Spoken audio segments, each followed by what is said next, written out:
everyone, welcome to another Employability Live. My name is Sam and I'm the founder of Turnheads, and I'm joined by Wendy, who is the founder of Skills Mansion. We join forces every Wednesday to discuss employability skills in the creative industry by sharing our own lived experiences, insights, and also some tips as well.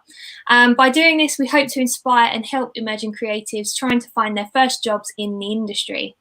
So in today's episode, we're going to discuss how you can avoid losing money on a creative job, because I feel like this is something that you may experience as you get started in the industry, whether you are a freelancer or whether you're going to work for a small agency. So the kind of, I guess, the fundamental thing I think that we're going to kind of discuss today is about the importance of a creative brief when you're starting a new project, especially if it's with a new client that you haven't worked with before. So obviously when you come to kind of take a brief from a client, you need to kind of really help them write it in some instances. So you need to really consider things like their target market, what their brand story is, any collateral they already have, and all the kind of media touch points that this project is going to kind of roll across. So that could be printed media, it could be digital, it could be advertising, whether it's TV, radio, whatever it is. And that is going to kind of help you to initially kind of work out the kind of budget that you are going to kind of need to sort of play with. It's really important to develop that kind of relationship with a client and that initial trust with a client as well. So I strongly recommend at the start of any design brief to try and meet up face to face with them. If you do everything over email, you do risk things being misinterpreted or something kind of you don't pick up as you would if you were face to face with them or even over the phone with them. So yeah, I always kind of recommend that you sort of meet face to face when you can. And also just to kind of run through with them, like hear it from them, discussing the kind of problem they have or the kind of promotion that they want to kind of put out there, the kind of stuff they want to communicate to their target market. And it will really help you to understand the scope of the project right from the get-go. And also remember that your client might not necessarily be creative themselves, so they won't necessarily understand the design process and how much effort and time and skill goes into some of the things that they are actually asking you to create. So it gives you that really great opportunity to kind of just, show your expertise and kind of walk them through the type of things that you can do for them.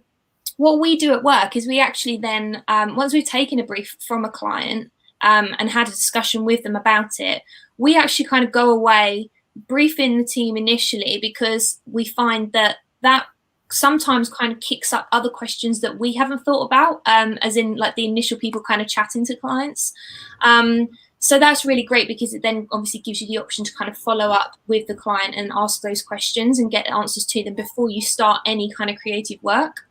We then also kind of create what we call a proposal, and it's effectively quoting the brief back to them, but you kind of break down the project into different sections. So for instance, we would put a price next to the initial kind of research and brainstorming stage. Then we put a price next to the concept stage, like how many concepts you're going to do for them. Then we obviously go into sort of development time, final design files, and then any kind of visuals or promo that they would need at the end as well, like if you're pulling guidelines together, for instance. So just the kind of it enables them to understand the brief they've given you. You understand exactly what you've been asked to do, and then you kind of break it down into chunks so they can see the amount of time that you're going to be spending for each section of that project. Within that as well, it's sometimes it is quite important to factor in the amount of feedback time as well. So for instance, if you've got a really tight deadline, you need to tell them that, for instance, after first stage development, you need their feedback within X number of days. Otherwise, it's going to, affect the timeline, or you're going to have to be paid more because you're going to have to work overtime now to kind of make up that time. So always kind of factor that in as well. and also any kind of outsourced stuff. So for instance, if you kind of need to buy stock photography or fonts or images or anything like that, just make it understood that the client would then have to pay for that as an additional fee on top of the project. I think for me, the kind of key point is to ask questions early. You know, it's really good to try and think of as many different things as you can when you first get that brief, and really understand what it is you are being asked to do and who your designs are going to be shown to. You know, what's the target market, because that is ultimately what is going to determine the success of that particular project. So always have regular catch-ups with the client, so that you, again, any kind of issues or any bumps or anything that's not quite working, it's always kind of brought up early, and it saves a lot of time in the long run, and then saves you having to kind of renegotiate costs as well. So Wendy, did you have any other kind of points to add to that? Yes, I normally wear a business hat when I think about creative briefs and what they're there for, and thinking about how to make sure you are being effective in looking at the actual scope of work. A brief really is very important. So I look at a brief as a pricing strategy tool. Now, when you have a brief will force you to really dig deep into the scope of work. It will get you to define, the way you're going to work, how long it will potentially take you, defining the tools that you're going to be using, the different elements of design that could require time. The project may require some collaboration with other people. So all of these things will have a factor on the price of the project at the end. So when you do a brief, make sure you have the time to really dig deep, at every angle. It gives you the room and the space to do that. Some people or some clients that will come to you will already have a brief.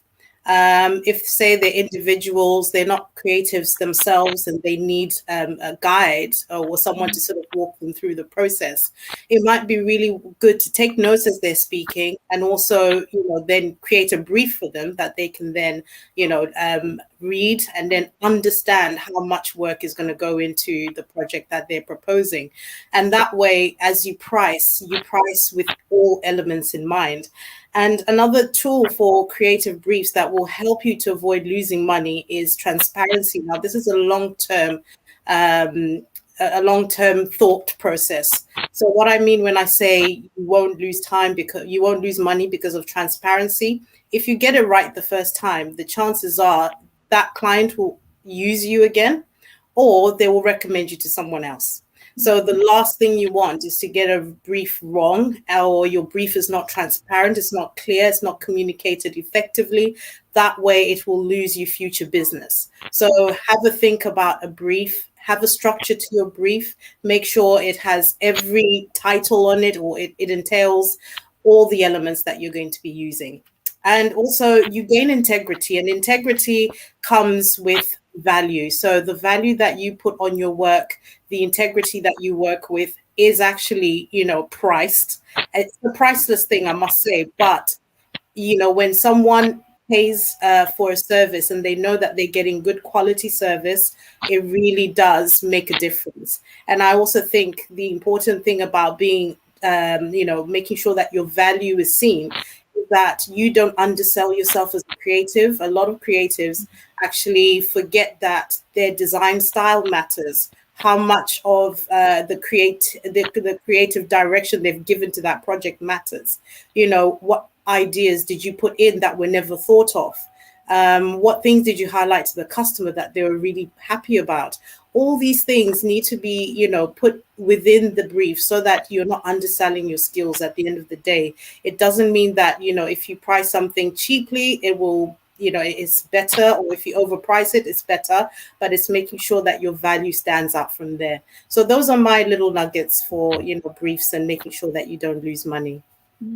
Yeah, I think that's really good, because it kind of, it's destroying that idea that there's this magic button in Photoshop that you can push and design comes out of it.